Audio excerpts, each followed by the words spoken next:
this week's episode.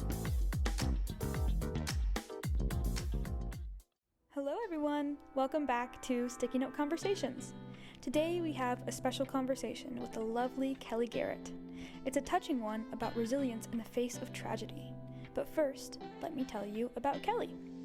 Mikelle Garrett, affectionately known as Kelly, is the first African-American mayor of Lathrop Village, where she has secured over $3 million in funding to strengthen infrastructure, advance equity, and empower her community. With over a decade of public service, including roles as mayor pro tem and councilwoman, she remains a dedicated advocate for justice and inclusive leadership, serving as board secretary and past president of Mothering Justice and a board member for the South Oakland YMCA.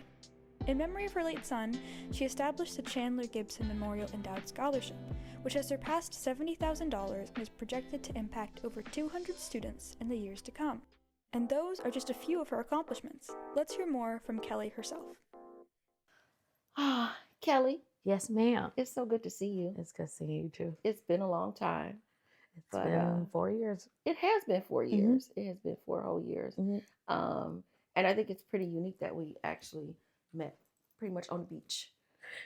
We did. We got a chance to, this was sort of post-COVID, but not really. Like Yeah. COVID was still pretty much a thing. But, you know, we had this girls trip and our mutual friend Danielle was like, my friend Kelly wants to come. We're like, okay. Mhm. And then you came along and I know it was a big time for you, like and you there was a lot happening. And I think we all had stuff happening in our own separate Mhm. lives. And so Mhm. it was really nice to have this quiet space to just be. And so yeah, I'm glad I got to meet you on the beach in St. Croix Me too. and then catch back up with you here in what I consider my hometown, Right. and also where you are here in the Metro Detroit area. Mhm. So, Mhm. but I wanted to just ask, how are you? I'm doing good. I'm doing better than most would expect, I Mhm. would say. When we met, like you said, at that desolate hotel, because I still think about that creepy hotel. No one was at but us. Nobody It was seemed there. like us, but Mhm. it was very rough. I had just, and I mean, so we went in November. Yeah. I had just lost my son in October, and life was changing rapidly for Mhm. me. And so it was the best thing to do to be able to just, step back and be like, WTF at this point, sincerely. Like, what just happened? And not have family around me and meeting new people where you have no idea who I am, what I'm about, and this allowing me to be in my space to kind of figure out what's about to happen. Mhm. We don't have enough of that. No, not at all. There is not enough of space specifically for Black women to just be Who they are exactly and who they want to be. and show emotion however Yeah. they need to show Yeah. emotion. Because I knew that you had just lost your son.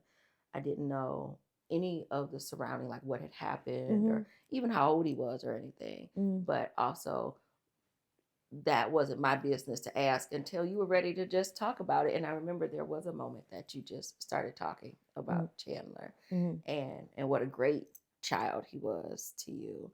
And I think I was actually glad to be there in that moment, because through our grief of losing anyone, it's those moments of remembering like what goodness they brought to you and what that sunshine was and what that warmth like was for their life. And so the fact that you had gotten to that point where you were able to even think about something happy is a journey in and of itself. It is, it's been a journey, period. And so I talk about Chandler every single day. Every single day I say his name, because I think that growing up, when someone died, it's like, okay, don't talk about it because that's going to stir up too much emotion. And then, like what you're saying, for Black people, we don't want to show a lot of emotion.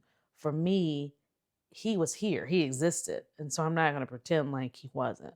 And so he is very much a part of me in everything that I do. Had he not passed away, I would not have taken this particular journey. And I've always been this person. Like, there's a movie called Sliding Doors. I think I know it's called Sliding Doors, where you could do this or you can do that. And I feel as though Chandler didn't pass, where would you be? Mm-hmm. If he did, this is what would happen. And so many things have happened because of his passing. Mm-hmm. And I believe the type of kid that Chandler was when he was 21 years old and just loved people is that he's almost to a point where I would think he almost gave his life to make sure I could live. You know, and he died from sickle cell anemia, which that's a whole nother anger that I have that we are in 2025, and this is something that people are still dying from, but we can solve COVID on the fly. Right. And so, as you said, Chandler was 21. He was in college. And how did sickle cell affect his life growing up? Was it something that it was always a hard health struggle through his life? So no, well, yes and no, because I was blessed that my husband at the time, he worked for the UAW, so we had great insurance. And so at 6 or 8 weeks, I was told he was going to have sickle cell. And I had the choice of terminating the pregnancy. And that's one reason why I'm so pro-choice, because I had the choice. Did I want to have a baby that was going to have this disease or not? Then, of course, I chose to have him. And so we knew what we were getting into, and we knew the precautions that we had to take beforehand. So Chandler, starting at 1, was always on penicillin. So every day he had to take penicillin. He also had to go to the doctor regularly. He had a transfusion once a year. But it was so his norm, that we didn't realize until you tell somebody else, that's not normal. You don't take your kid to the hospital every year. You don't sleep in chairs and things like that. And so he had issues. The biggest one was, I think he was 4, and he had to be put into a medical coma at 4 years old. And talk about just scary and stressed out. But the type of person he was, he just bounced back all the time from everything. I mean, from everything, where you didn't realize unless he told you that he had sickle cell. And the sickle cell does something to people's bodies, where he went into 9th grade where he might have been 4'11". He graduated at 6'1". So it's like a pause and then a growth spurt that is wild. You know, the eating habits, sleeping habits, how they take him studying. So it was he had those type of issues, more or less. I saw recently that there is new research around curing sickle cell, and that they might actually be able to cure it soon. Have you heard anything about this research? Well, you can get a stem cell transplant, which I don't even really, and I feel bad now, of course, was that even an option? You know, was it ever really on the table? It was on the table when he was 4. But I don't, and I'm not going to beat myself up about it, but I didn't pursue it to figure out, is it something, do you have to be real, real sick to get it? Or can you say, hey, I want to sign up to get the stem cell transplant? Then they have hydroxyurea, which was a new drug that they developed, but it was a chemotherapy. And no one could ever tell me what would happen later on in life. Irony that he didn't pass 21, but it was still, if you're saying that this will prevent sickle cell crisis, but it's a chemotherapy, but now is he susceptible to cancers? This is what's going to happen. It also made the sperm count go down. So could he not have kids? And no one could answer that. So I was never one to want him to go on any type of experimental drugs. My understanding now is that it does help with lessening the crisis. But honestly, when I see sickle cell stuff right now, I delete it because I just don't. I mean, it's just, you know, a dollar short, a day late kind of thing. But you were able to keep his memory alive by establishing a scholarship at Rochester Christian. Is it university or college? Or University. Okay. Tell me about how that came to be and why you wanted to do that. So the whole story around that is just funny because Chandler was not a strong student, number one. However, he always wanted to go to Michigan State, and I'm very much a realist where I'm like, I love you, I think you're smart, but you're not getting into Michigan State. Your grades don't say that. Right. And so he took a gap year, Mm-hmm. trying to just figure out what he was going to do.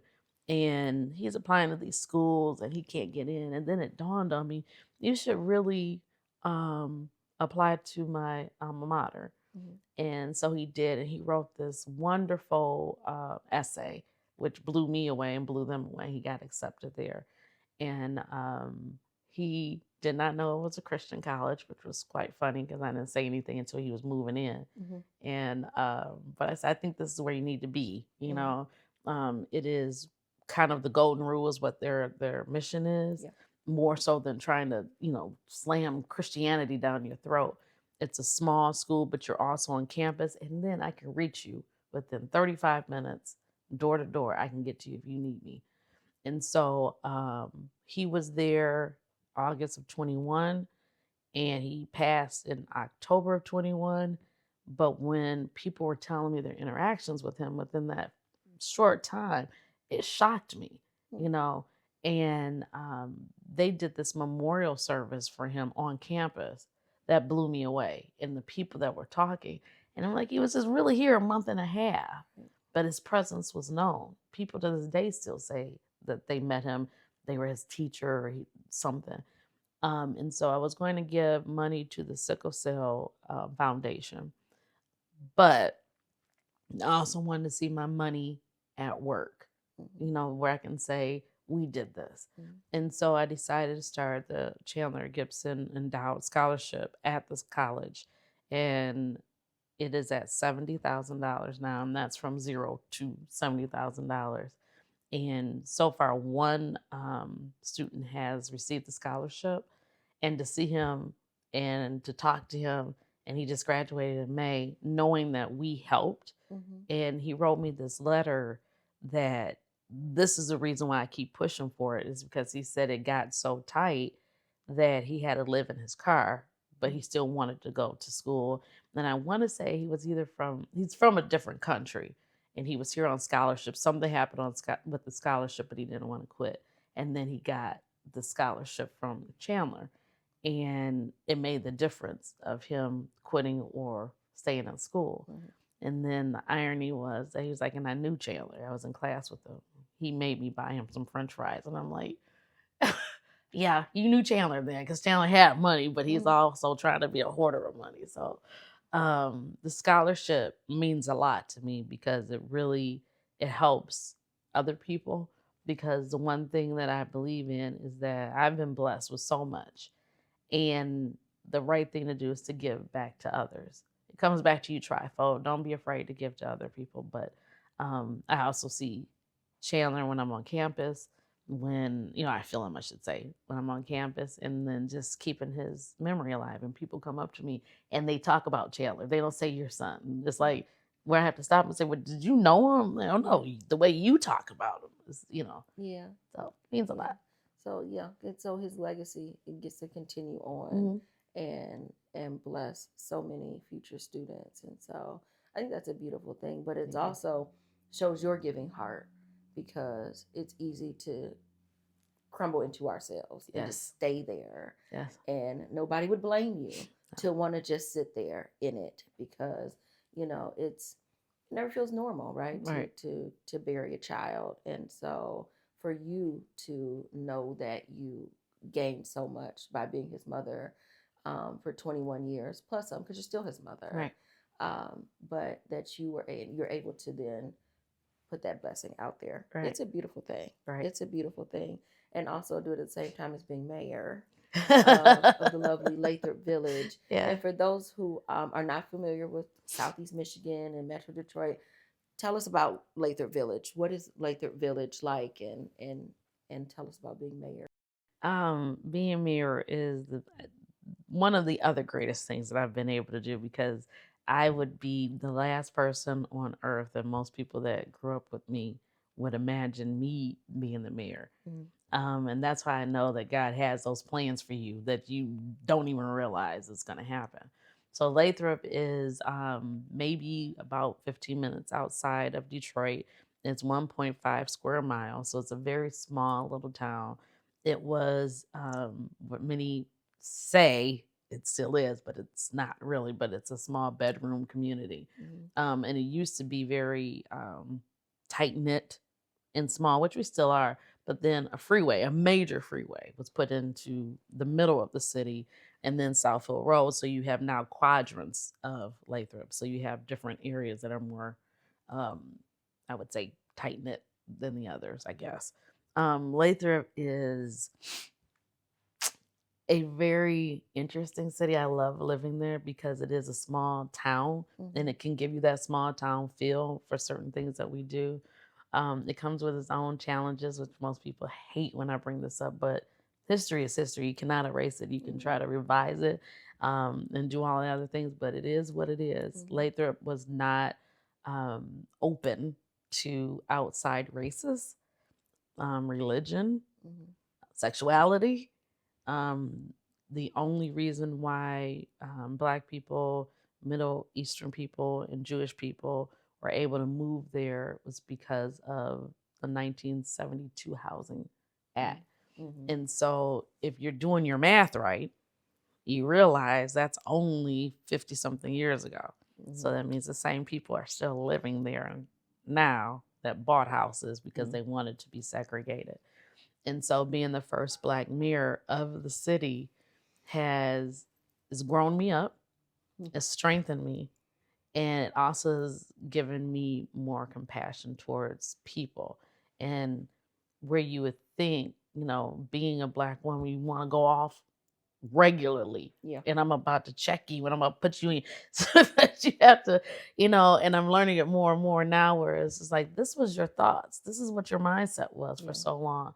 It's my responsibility to try to let you get to know me as this Black woman, not the people you see on TV, not the people that you read in the newspaper, but this one. And so it has been interesting. It's been wonderful because I can see the changes that's happened since this administration. I can't take the credit for everything, but under this particular administration, the city has grown. We have new businesses, old antiquated like water lines and things like that have been updated. So, and how long have you been mayor? 8 years. 8 years. Okay. Yeah. And before you ran, what made you decide to run for mayor? Like, what was that deciding factor that you were like, I could do this job, and especially knowing that you would be the first Black woman, and especially also knowing that it was a community that was built on segregation? So the way that Lathrop is set up is that you run for council first. So I'll answer that question first because I've been on council for 14 years. And of course, for most women, someone had to ask me to run for council. And when I was running for council, it was almost easy because everybody wanted something different. I don't even know. I didn't know what they were getting. They definitely didn't know what they were getting. And so when I first got on council, it was easy because it was just follow what these people are telling you to do. And basically that's what I did. There was a aha moment or a defining moment where I became the mayor pro tem, and this business owner feared me becoming mayor. I hadn't even thought about it. And he started this whole, got people together trying to, just discredit me and everything like that. And then some people say, you should become the mayor. We want something different, which I'm thinking in my mind, I can't be mayor. That's something, you have to be this, you have to have that. And so you're appointed as mayor in Lathrop. And so I was appointed, and I was in pure shock, still in shock sometimes, but so I didn't run for it. Someone originally asked me for it, and I'm glad I did it. I would say that. Okay. Did you have to run for the council position? So you run for council, and then once you're in council, then you can be appointed from the council. Right. Okay. Right. All right. That's an interesting way to do it. It's so interesting how no matter where you are, whatever Something municipality, the rules are a little bit different. And so I just learned something new there. What has what has been the highlight of being mayor? That can help other people. It is disappointing, but I get it. Is that if you have a title, doors seem to open. You can get to people faster, where you usually go through a lot of bureaucracy, red tape. It that seems to go away if you need to call somebody, like if you're having an issue and I need to call, I don't know, clerk's office. I can get directly to the clerk and ask her to do something, opposed to you calling and you have to go through prompts and things, like that. So being able to help for that. And then the greatest is to be able to see the city transform. And that when I drive home, I can say that I wasn't there before I was here. This, it's just to know the original reason was because I wanted to leave a legacy for Chandler and my grandkids. So when they would go through there, they could be like, my mom, my grandmother did this. So now it's just where people have to remember me as just Kelly did it. Do you think that you've checked all the boxes of things you want to do as being mayor? There's one last thing, and that's this one development. If I can see shovels in the ground, and nothing from boots on the ground. No. Inside joke. When I can see shovels in the ground, then I know I'm completely done with Lathrop. And right now it's in that process. I think that when people run on certain things and they accomplish them, why are you sticking around now? Right. You should give it to someone else. It's like a relay race. Okay, I got my portion done. Now I'm gonna hand this to you, and now it's your turn to try to win this. I find it sometimes it's really hard for people to pass the torch. And I don't know why that is. Like, why do you think that folks hold on so tight? I look at Congress as an example, or the U.S. Senate, and folks, and not wanting to be ageist, right? But at the same time, when you're in your 70s and going into your 80s, when do you let the next person come through? And you can actually start to see the seeds that you planted grow while you are still here as well. I don't know what that hold is, and I don't know, the thought process of maybe even folks being scared to let go. I think that's it. I think it's scared for them to become irrelevant, because right now it is where you're kind of like, I'm the star, and not everybody might feel this way, but you feel the spotlight is on me. That's something that I had to do some deep thoughts for me for this year, because do I like being mayor? Do I like people calling on me? Absolutely. But then you have to separate your ego from your heart. And it's unfortunate, and this is probably not going to be good to say, but it's something that needs to be said. We as Black people have done a horrible job of putting together a succession plan for the next people. We have given our next generations no type of pathway to take over seats. That's why Michigan doesn't have any Black representation in the federal government, because people are focused on their seat and not the next generation, or who can take over, who can continue my legacy on. That's one. I just don't want to take up a seat to still just be mayor, if that makes sense, just to have that title. I would rather see someone succeed me, and I know that I had a hand in it. And I can say that, that is someone that we work together, and this is why they're there and they deserve to be there. Why do you think that it's so difficult for Black folks in elected positions to pave that path, and for the next set of Black folks to come through? Or do you think it's hard to do, or do you think that we're just not doing it because of selfishness? That's a good question. So I think originally thinking about what you said, it would be selfishness, because that power can be intoxicating.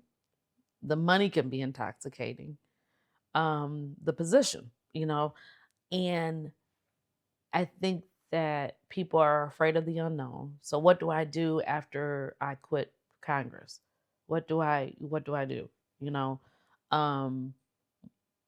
I don't know why people don't think that they should succeed power. What's interesting, if you looked at a business model, a CEO stays a certain amount of time, but he's grooming the next people to take his place, and then he moves on to something else. And I'm saying he, not being sexist. It's just politics is the only thing that we don't do that with. And it sounds bad, seeing a congressperson die in office without someone that they have groomed, or the community has known this other person, or is able to seamlessly move into this position, or that they have garnered the right type of support that they can win the race, is disappointing. But also, because I've said this a few different times, is that there's this tagline that says anybody can run for office.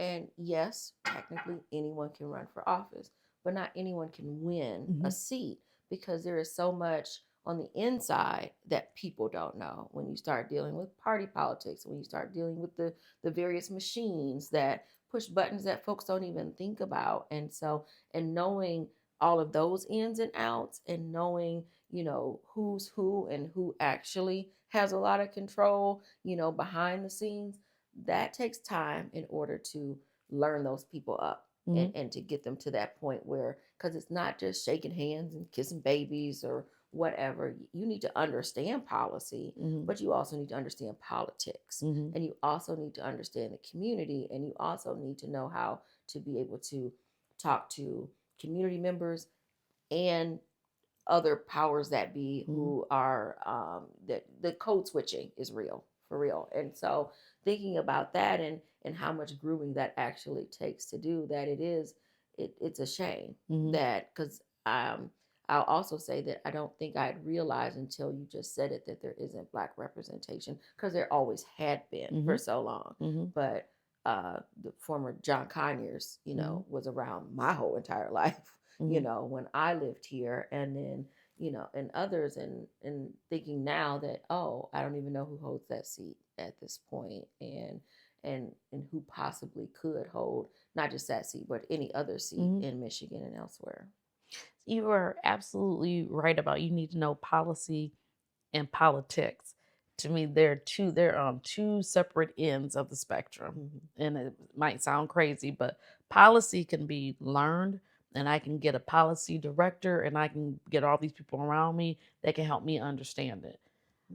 Politics, you need to understand that for yourself, because everybody's is going to be different. And so I ran for Congress, and I truly thought that, it's twofold for why I ran for Congress. One is save my life, because that was right after Chandler passed, and I couldn't get off the couch. I mean, I ate, slept, and entertained people on the couch, not getting dressed. It was a mental health downfall. And then when I heard that Brenda Lawrence was retiring, it was that little thump that said, here's your opportunity. So I thought, honestly, if I came and I ran for Congress, I got some money, and I was honest, and I'm for the people, and I didn't disparage anybody else, I didn't do dirty politics, I was going to do good. I came in third against Rashida Tlaib and Janice Winfrey. I think I did okay, because I'm like, third, never ran for Congress before, I'm okay.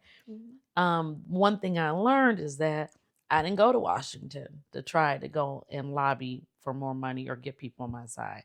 I didn't fly around the country to go and get money from other organizations, because in my little mind is that this was a Michigan issue. This was a 12th congressional district issue.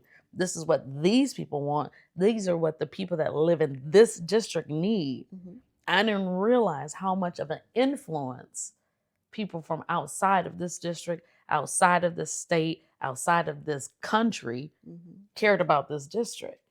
And that was a reality check that is, to this day, still, it kind of angers me in a way, because yes, you need money to run, but what you just did is that the everyday person can't run for office and take care of the people that's in their neighborhood. Yeah, because you got to be everywhere at once. Absolutely. Yeah. And it wasn't, I almost want to say it wasn't for the people, by the people. It was the influence of other people for the people. But the people in the community by themselves can't get the person elected to Congress because it takes so many other layers of it. Mm-hmm. And so there's people that have money much longer than I might ever have in my life. Who knows? But if that's who I want to be in that position, because that is now my person that I can go to and I can manipulate, maybe manipulate is too strong, but this is the person that I can get support on my issue or my business. I'm going to do everything to make sure that this person gets in office and forget the community. And that sounds really rough, but it's just in my brain. It's not, to me, it's not genuine in a way. And I dare say, and this is going to be horrible, I'm very disappointed in the current representation that we have. And I will say one of our representatives is a friend, and I'll say air quotes friend because I'm not sure how that works anymore. But and everybody should understand what I mean by friends. And so there's friends, there's associates, there's right, people and we're cool with. It didn't dawn on me that my representatives' goals and how they're going to serve my community, they weren't equal. And that's what really disappointed me. But can it ever be? Like, is it ever where one person who's representing a district that holds thousands upon thousands of people can adequately represent each person and their goals and dreams or what they need? I think when you represent people like in Lathrop, and again, Lathrop is that small, there are people that absolutely hate me. They absolutely hate me. Their ideas are basically to go back to the 30s, 40s, 50s, 60s, and they've said it. Okay. So made it very clear. But I represent you. Yeah. And I'm going to still represent you to the best of my ability. I'm going to hear you out. I'm going to try to talk through some things and see how we can maybe maneuver some things. That's representation. When you're focused on only one group, period, that's not representation. I got you. I'm not, so I could go easily to Lathrop, and for every Black person that has an issue, I'm only dealing with their stuff. Everyone else who has issues, nope, none unless the Black people are taken care of first. I'll be ran out of town immediately. So that's what I mean. I don't think that it's the same. I don't want to ever see anybody's group marginalized. I never want to see anyone hurt. I don't even want to see anyone feel inadequate. I have compassion for all people. But in the world, according to Kelly, I want to see it where we all are the level playing The ripple field. effect has to affect everyone. I got you. Would you run again? So that's the thing that's on the table right now. And I learned politics. And that's the funny thing, is that for me, that's dangerous for everybody else, but I'm learning. Because for Lathrop, I don't get paid for Lathrop. I've never taken any money for Lathrop. So you're saying that, that from my passion and how I feel about people, I've been willing to do a job for 14 years for free. And I love what I'm doing because I can help other people. So now you're taking this person and you're saying, well, maybe you should run for this, maybe you should run for that. Well, understand this. I can, but I also can go and get a job in the private sector. So I've always had a job. So I don't need to run for anything. I don't have to be in office. And I think there's a difference here, especially in Michigan, that there's a difference of what's my next thing, because I haven't been in the private sector since whatever, if ever. So all that to say, yes, I would run for something else. What it is, there's a few things on the table right now. I just don't know, one, if I'm willing to give up my job just to run for a maybe. And two, it was something you were saying before we went on air about you said, did I really want to do that? And that was interesting because the state rep position is on the table. And honestly, and it's going to sound kind of ego-ish, but it's not, is that would be the easiest path because I know the path for other people. You understand that politics. Yeah, I do. But I also hear in my head my dad, who's like one of my fans, saying you're gonna go from being the big fish in a little pond to being a little fish in a big pond. And so when you're asking me, do I feel as though I can change policy? The answer is no, because there's 110 people in the state house, right? And so that always is what gives me pause. How can I be effective with 110 different personalities and thought processes? I see you as someone who stands out in a crowd. I see someone that can stand next to 109 other people and someone will be able to point and know something about you and that your voice would be heard amongst the murmur of 109 other people. So that space, you could still influence quite a bit of policy that if you choose to do that. Right. And so, I mean, I agree with you. And so it's where I've been thinking about it. It's not until 26. What would be my thing, you know? And I think everyone needs to figure out what your thing is. I don't know, whoever might have been one of my mentors to say you have 3 things you run on. And so what would be my thing for the house? And so that's what I've been trying to figure out. And are you going to hold on to it really tight, no matter if they shoot you down and you keep bringing it up? I've seen people that have stabbed other people, organizations in the back just to be able to move forward, and it didn't work for them.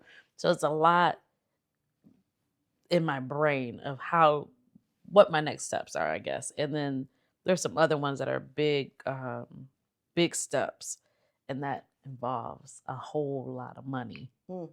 A whole lot of money. And I'm not a spring chicken. So that's one thing also, where you start the state house and you can move, up. Most people at the state house are starting in their 30s and 40s. Well, I'm not in either one of those categories. And so those are all the things that goes on in my mind. But then kind of like when I first came in here, God's going to do what God's going to do. Right. And so he doesn't care about time. He doesn't care about your age. He doesn't care about your skin color. It's going to happen however. And so in a big answer, I don't know. I don't know. Well, but you still got time. Like you said, you still got time to try to figure it out of what you want to do. But the fact that you're thinking about it and thinking about the pluses and the deltas and like what could work and what could not work, I think says a lot about a person who's thinking about being in office to represent a large community of people, that the amount of time that you take to really consider it, what it means for you and your family, but also what is it that you can do, and is it worth the time and the passion, and the sleepless nights and the miles on your car, whatever it is to do the thing. That's what somebody, in my opinion, would want from their representative, is that they're not just like, I just decided to do it because somebody else told me to. Or I need a job. Right. Or because you need a job.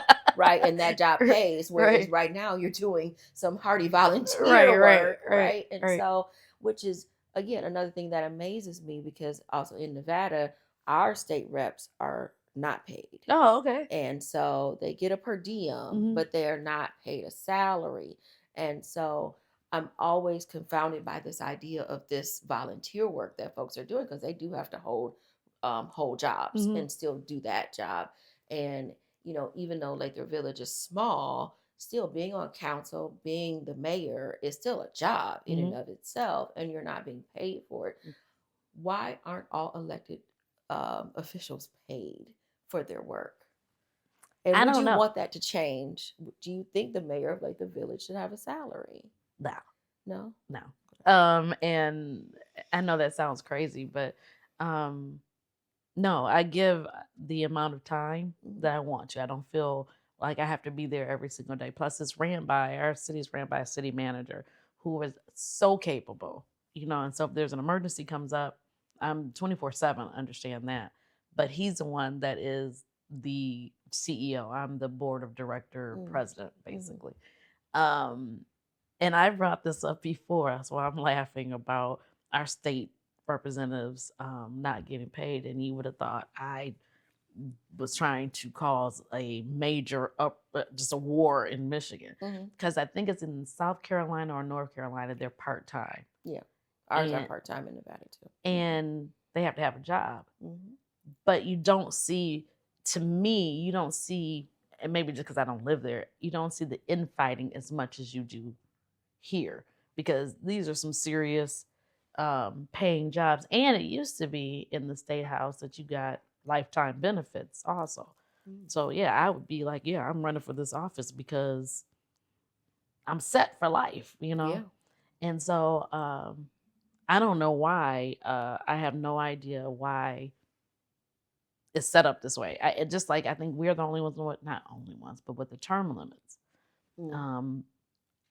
I was going to say that about running for the state house also, is that me going into the office at I would be 56, so I would not come out until I was 68. I think, is that right?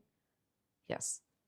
If you ran and won it Right. each time. And so at 68, you're supposed to be retiring, but I would just be trying to figure out a new job, right? And so that's another thing that makes me wonder about, is that a good thing to have term limits or not?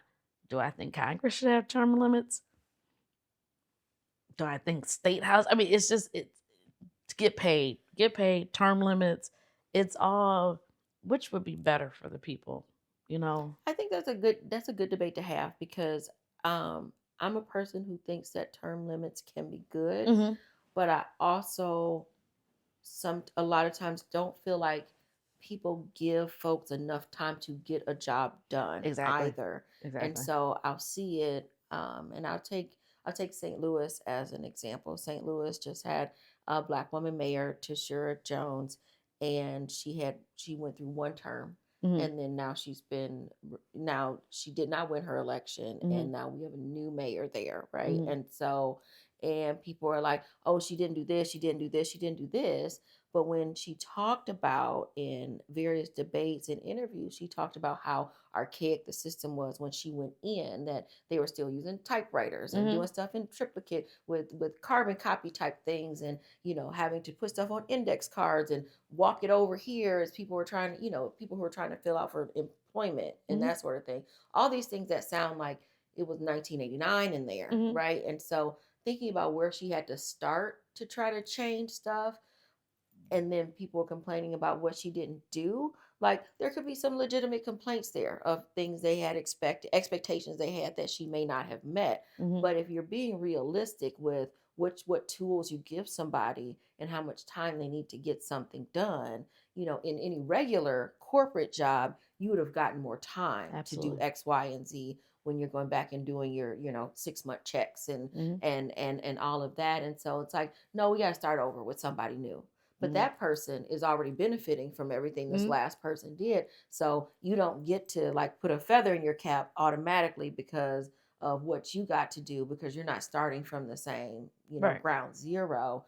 And then also, you didn't give that person enough time to actually then get to the point, because you didn't give them all the tools and resources to start with. Great. So in that sense, people need more time to do that.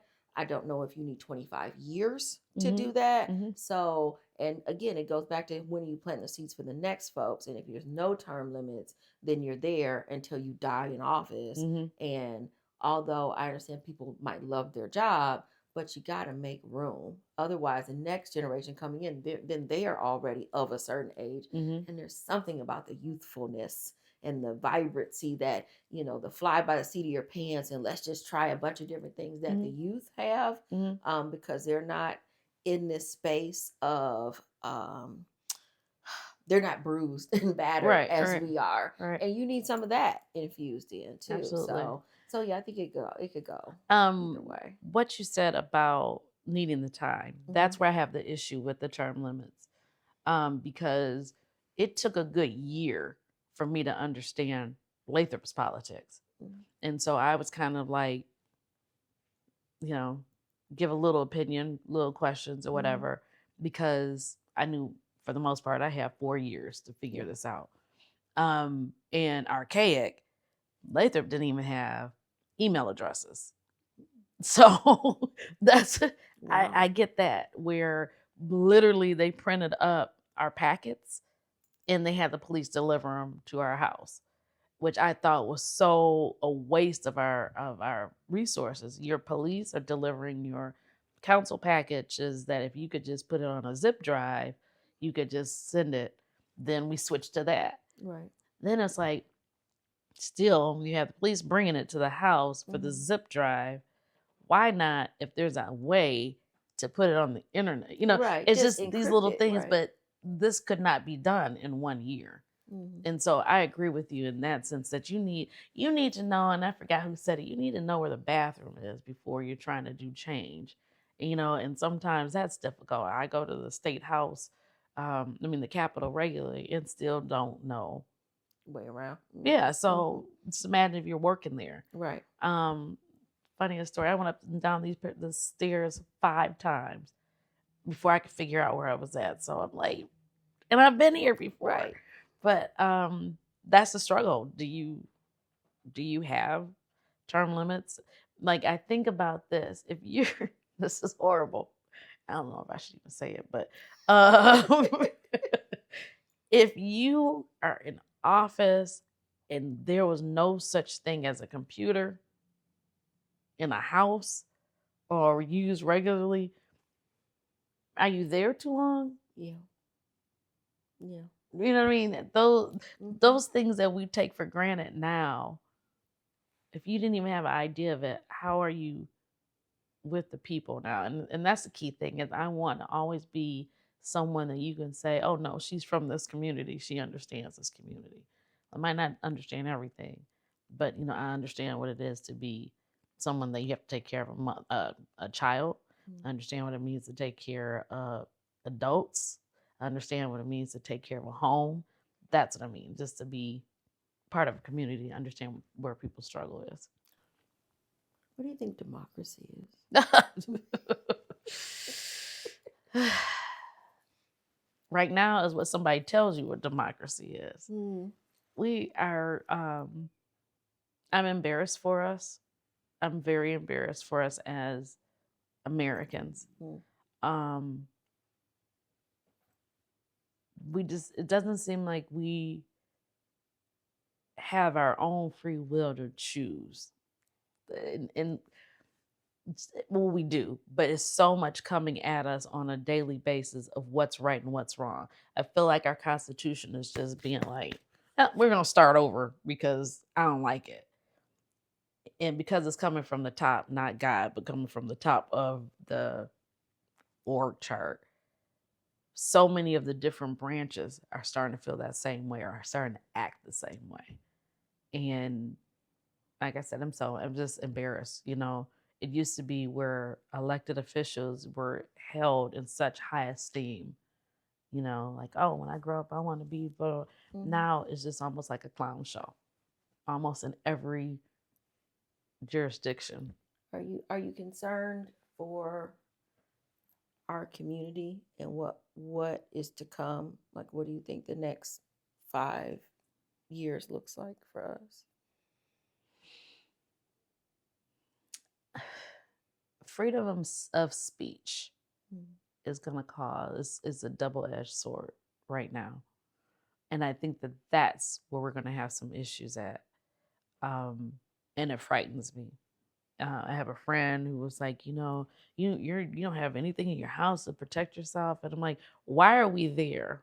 What's going on in our world where we have to feel as though we now have to be armed in our own houses because of what the world is doing?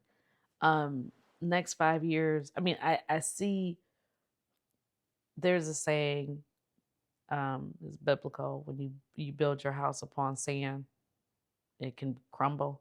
Yeah. My house is not built on sand. I know it's a strong foundation, but our administration, I won't say sand, I would say concrete, maybe that can't dry. Yeah, that can't dry. That doesn't have the rods in it. And you see it now that it's starting to shake, and you see the cracks in it. I don't. Some of the things it's just, you see this. You got me tongue tied on this one because I want to say what I want to say, but it's also I just don't feel like the 4 years is gonna happen. Because it's too much. You know how you just it's just too much that's going on, and the little tip that's going on now is like just the tip of the iceberg of what's to come. I feel, yeah, and I feel as though it's going to be another. It's going to be an outside entity that something's is going to change. You can't keep doing these tariffs against different countries. You can't restrict travel for certain countries. Some country, something. I can like feel it. It's not.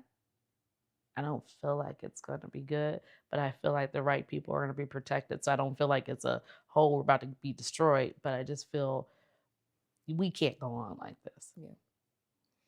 Has there been any effect of the federal administration on Lathrop Village in your area? Are y'all feeling any of the repercussions?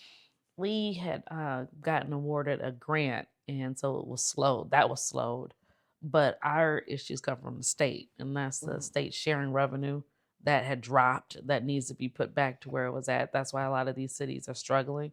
So at this point, federal mandates, no. Ideologies, yes. And that is the idea that you can say whatever you want to. You can be disrespectful. You can come into council and say whatever you want to and feel like you're not going to be not disciplined, but stopped. The attitudes kind of towards people of color, people that that may be gay, who may have disabilities, things like that. That I see in my, I should say, not. I feel some of it's a little, it's taken root. A little bit of beholden. To, What does your version of the American dream look like? Right before I came here, I was listening to this little boy say the Martin Luther King "I have a dream" speech, and I said he's in kindergarten. He was saying word for word, and I'm like, I can only take bits and pieces out of it. Yeah, but the American dream to me would be where Black and white children can play together, and that they can be judged on the content of their character, not the color of their skin. The American dream is where I can live next door to whoever I want to. Everybody has a fair shake and opportunity to do what they want. If you want to open a business, if one person go to the bank and get a loan for a business idea, this person should be able to also. The same type of education regarding credit and how you maintain maintain your money. Everyone should have the opportunity to learn that. Maybe you didn't learn it in your house, but there should be opportunities in every neighborhood where you can have a fair shake to be able to move wherever you want to, be able to do whatever you want to, an extent to extreme, love who you want to love, in that, and maybe I'm thinking of utopia, not American dream. But what's your version of American dream? It's just where you just be, where it was no big deal. When I grew up, we played outside. You sat on your porch. You knew your neighbors. My grandma would walk down the street and grab us up if we were doing something wrong. The police didn't converge on her and CPS came out or anything. Yeah. And she disciplined other people's kids. It was just wholesome living where you were good, that you knew that you could not live in your house or be in your house for 2 weeks dead and nobody would not notice. Yeah. That's my American, and my American dream is where it's a sense of community. We got each other. I think that's a beautiful dream. what keeps you going? What keeps you motivated? My motivation is at a low right now. And that's okay. Yeah, and I think that's what keeps me going, is that I'm now admitting what bothers me and what I want to do and how I feel, I should say. And so my motivation is I won't say self-success, but self-motivation. What makes me happy? It's funny, and I'm probably being too transparent at this point, but I asked my ex-husband something, and it's stuck with me to this day, and that is, of all the stuff that's happened in the world, do you want stuff or do you want experiences? And he said stuff, and I knew that we were on two different levels, because I want to experience now. I've had the stuff. And so what motivates me is the fact that I know that if I want to, today, when I leave here, I can go to the airport and say, I'm going to go here. That excites me. I've always wanted to do that, just to go somewhere. Yeah. Like that. Go to the airport and buy the ticket and then get on the plane. And say, I'm going to figure it out once I get there. Yeah. I think that just the feeling of that, it makes my hand shake, because I really want to do that one day. So the motivation for me is just being able, I'm at a place in my life, I can do whatever I want to, because it really is just about me. The only person I'm responsible for at this point is me. If I choose to walk away from my house, it doesn't hurt anybody else. If I choose to say I'm cashing in everything and I'm going to put all my money on me and just travel the world, it's just me that I'm responsible for. And I think, full circle, that's a gift that Chandler gave to me. It is. Thank you, Kelly. You're very welcome. It's been a beautiful conversation. Thank you. I am grateful to know you.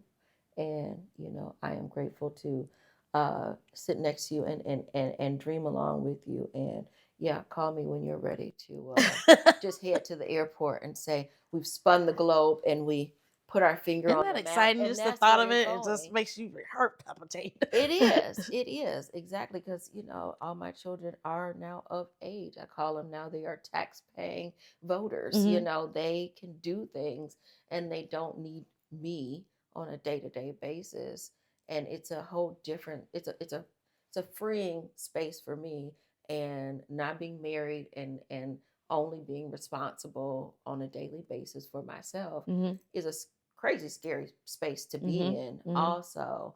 And it's a gap. And I was just saying yesterday that we have to mind that gap, mm-hmm. that we don't fill it with nonsense. Absolutely. Because I did that. I was filling the gap with nonsense, because you realize that certain things are done, and you're not as busy in this space anymore. Mm-hmm. And then it's like, oh, shoot, what do I do? Like, you wanted the space to mm-hmm. do something, but then you get it and you're not sure what to do. So you start to fill it with other things that aren't the things that you need to fill it with, right. That's bringing you joy. Right. They're just weighing you down. It's somebody else's That's crap. Bringing you joy. That's yes, the key thing. Exactly. Not just happiness, the joy that you feel, that like, okay, just like I could feel it in my soul to say, go to the airport. I mean, it was mm-hmm. I wish I could like give you this feeling. Mm-hmm. And I'm like, oh my God. But that feeling, that minding that gap, mm-hmm. oh, that's a whole nother podcast, because mm-hmm. honestly, getting into this position, that's what I was doing. Oh, you need me to come speak? Oh, you need me to do this? I'm there. And now mm-hmm. it's, nah, I want to sit on my deck. The joy of saying no. Yep. I got it. And I think we end on that note. The joy Absolutely. Of saying no. Yeah. I'm glad you said yes to this, though. Absolutely. Right. So thank you. That's another episode of Sticky Note Conversations. We're done. Thank you. Thanks, sir. Great job. That was good. Mm-hmm. That was very good.